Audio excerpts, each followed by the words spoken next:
Hi, my name is Sue Klein, and I work with Pastoral Ministries, and today I'm going to tell you a little bit about communion for the homebound.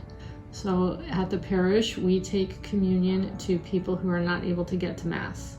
So typically these are people who have some health issues and who for a variety of reasons are not able to make it to Mass in person and would like to receive communion in their home.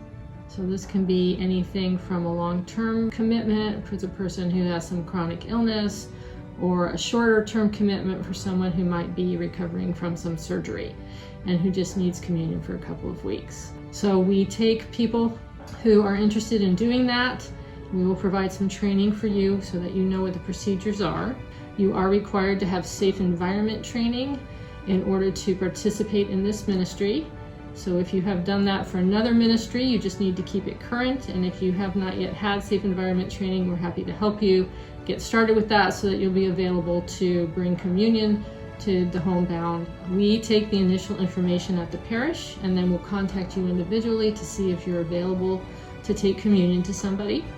And we'll give you the contact information for that person. So you would then be responsible for contacting the individual or couple and arranging for a time to go. Please don't go unannounced because people like to know when you're coming. You would pick up your host at the parish. We have a notebook that you need to sign in with the name of your name and the name of the person that you'll be taking communion to. And then you can collect the host from the tabernacle that's inside the small chapel. So you can get the key from the reception desk and then return the key to that desk. And then you should take communion to the person shortly after you take the host so that you're not carrying the body of Christ around in your pocket for several days. You can set up a schedule with the person that you are taking communion to, so that way they know and you know what days you will be bringing communion to them. It does not have to be on a Sunday. So if it's easier for you to do it on a weekday or some other day of the week, then you are welcome to do that. Just make sure you coordinate that with the individuals to whom you're taking communion. Typically, the visits are relatively short. So at a minimum, we ask that you at least pray an Our Father with the person, say a few more prayers, or use a reading from the daily Mass or something. And we do have a small booklet that we can provide that has some suggested prayers other than the Our Father that you could say while you're with the person before you distribute communion to them. You're not there to do other errands for them, and so please keep in mind that you are there in a pastoral and spiritual capacity.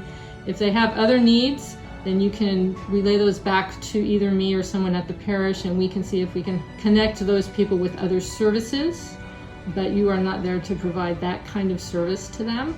If they do want someone to hear their confession, then we can also make sure a priest can get to them so that the priest can hear their confession. There are instances where, especially if you're going to a nursing home or a hospital situation, where someone might not want or understand what you're doing completely, and so sometimes they will not swallow the host, or they might spit it back out, or it might fall on the floor. So we ask that you pick it up, probably using a napkin or a paper towel. And in order to properly dispose of that, what you need to do is you can bring it back to the parish, or you can do this someplace else, but you should probably try to dissolve it in some water and then bury it in the ground, because it needs to go directly into the ground. If you want to dispose of it at the parish, we do have a sacrarium or a sink that goes directly into the ground, and you can bring the host to the parish and we can help you dispose of it at the parish. So similar things happen with hosts or wine that is not used fully at the Mass. Another option for people who you think might have trouble consuming an entire host is to just give them a small piece. The body of Christ is fully present no matter the size of the host, and so you could break a small piece off of the host that you have and just provide a small piece to the person that you're giving communion to.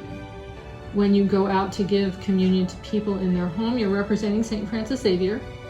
And so we ask that you keep that in mind as you're going to somebody's house. That's kind of the nuts and bolts of the ministry. So if you're interested, you can contact the parish and we'll make sure that we can get you started in serving the ministry.